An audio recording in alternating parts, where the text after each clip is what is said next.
Welcome to today's episode of SwiftUI Elements. Today we will have a look at the color element, and as the name says, it is used to fill shapes with a certain color, change the color of a text, fill the background of a view with some color and stuff like that. So let's dive directly into the code.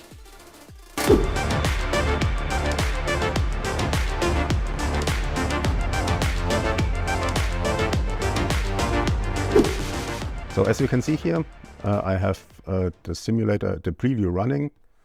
Here's an example text. We delete it right away because we want to have a look at the color. So color has different initializers. You can see it here. We can initialize it with a name, with a other UI color, with CG color, or I can define red, green, and blue values. So let's start with the red, green, and blue values. So I can say every value with 0.5. And now when the preview updates, you can see it's a grayish color. And when I adjust the values, the color changes accordingly. SwiftUI also has predefined colors.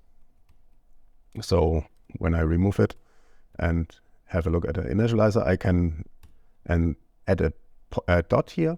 Then you can see we have black, blue, brown, clear color, cyan, dark gray, dark text, and so on. We have, for example, the standard color for a label. So it's black.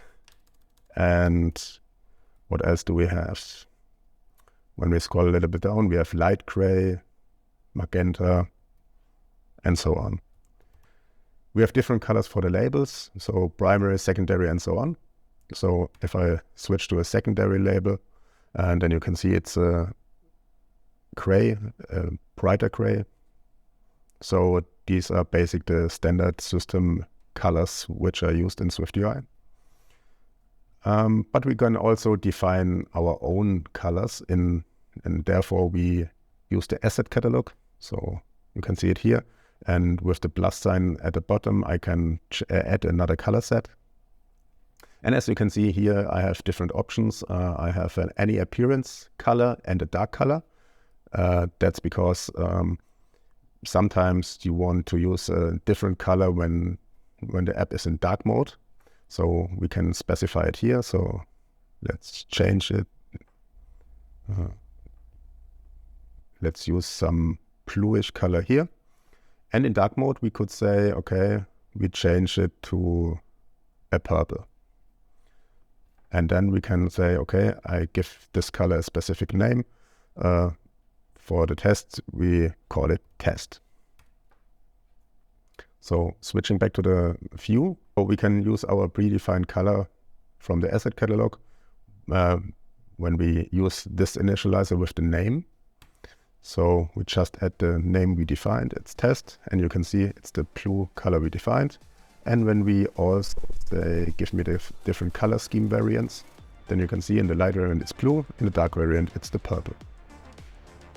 And that's basically all to say about the basic color stuff. As I said before, in the future videos we will see it more often when we use it in text or other views. So thanks for tuning in, and we will see us hopefully in the next video. Bye bye.